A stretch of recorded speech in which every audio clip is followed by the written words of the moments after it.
ప్రజలు ఒక్కోసారి ఏమి చూసి ఓట్లేస్తారో, ఎలా ఆలోచించి ఓట్లేస్తారో అర్థమే కాదు చాలా సార్లు. అండ్ ప్రజలు కూడా ఒక అభిప్రాయంతో ఉంటారేమో రాజకీయ నాయకులంటే. అంటే వాళ్ళకు నీతి ఉన్నా లేకున్నా, వాళ్ళకి నైతికత ఉన్నా లేకున్నా, ధర్మం ఉన్నా లేకున్నా, న్యాయం ఉన్నా లేకున్నా, ఆ ధర్మం, నీతి, న్యాయం, నైతికత రాజకీయాల్లో ఉన్న వాళ్ళ దగ్గర మనం అవన్నీ చూడక్కర్లేదు అని ప్రజలు కూడా ఒక నిశ్చితాభిప్రాయంతో ఏమైనా ఉంటారేమో అర్థం కాదు చాలాసార్లు. ఎన్నికల ఫలితాలు చాలాసార్లు ఏమంటారు ఆశ్చర్యపరిచే విధంగా ఉంటాయి. సరే, అల్టిమేట్గా ఆఫ్ కోర్స్ మెజారిటీ జనాలు ఎవరికి ఓటేస్తే వాళ్ళే గెలిచినట్టు, వాళ్ళని అధికారంలోకి వచ్చినట్టు, దాన్ని ఏమీ ఎవరు కాదనట్లేదు. కానీ కొన్నిసార్లు జనాల మెంటాలిటీ, జనాల ఆలోచన అర్థం కాదు. తాజాగా మహారాష్ట్ర ఎన్నికలనే తీసుకోండి. శివసేన పార్టీని ఏక్నాథ్ షిండే చీల్చాడు. ఆయనకు ఒకవేళ ఆ పార్టీ నచ్చకపోతే అవసరం కూడా కొత్త పార్టీ పెట్టుకోవచ్చు. కాదు, మొత్తం మీద శివసేన పార్టీని ఆయనే లాక్కున్నాడు. తర్వాత ఎన్నికల కమిషను, కోర్టులు అన్నీ ఆయనకే మద్దతు ఇచ్చాయి. శివసేన పార్టీని ఒరిజినల్గా పెట్టిన వాళ్ళు, వాళ్ళ కథ, వీళ్ళందరూ ఎక్కడికో పోయారు. ఇప్పుడు ఏక్నాథ్ షిండే చీల్చాడా అంటే ఒక రకంగా ఎందుకు డైరెక్ట్గానే శివసేనకు వెన్నుపోటు పడిచినట్లేనా? ఇప్పుడు ఎన్నికల్లో ఆ ఏక్నాథ్ షిండే చీల్చినటువంటి ఆ శివసేన, అంటే ఆయన లాగేసుకున్నటువంటి శివసేన పార్టీ, ఆయన నేతృత్వంలో ఉన్నదానికి జనాలు పట్టం కట్టారు. ఇంకా అటువైపు నేషనలిస్ట్ కాంగ్రెస్ పార్టీ శరద్ పవార్, ఆయన దగ్గర నుంచి అజిత్ పవార్ ఎన్సీపీని చీల్చాడా?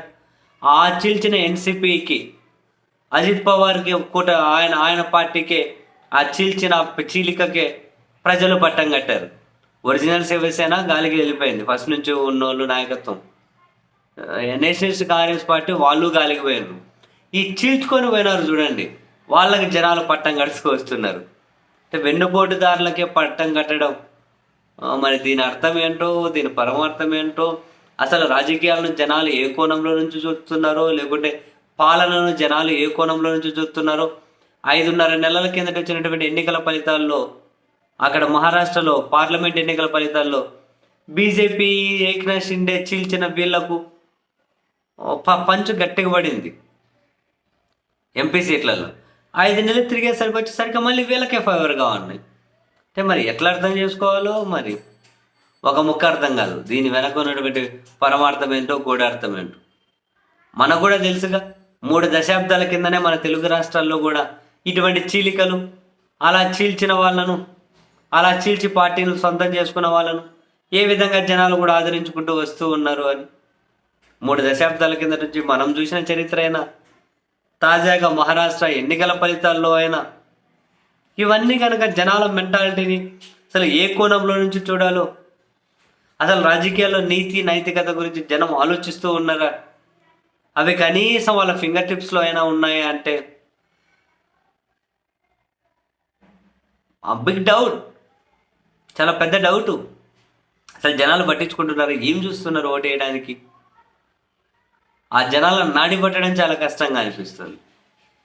ఎక్కడైనా కనుక ఫెయిర్ పాలన చేసిన వాళ్ళను, ఫెయిర్ రాజకీయం చేసిన వాళ్ళను ఆదరించాలి, సమాజం బాగుంటుందని చెప్పి ఎవరైనా అనుకుంటారేమో.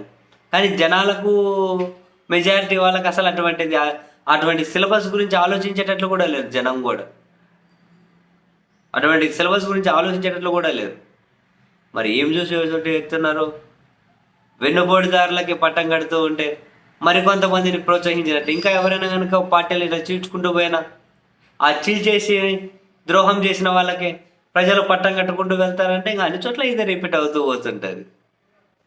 అన్ని చోట్ల ఇంకా పార్టీని ఎవరెవరు ఇలా చీల్చుకుంటూ పోవాలి, ఏదో ఒక పార్టీని. వాళ్ళకి గమ్మత్ అనిపిస్తుంది ఒకసారి జనాభిప్రాయం.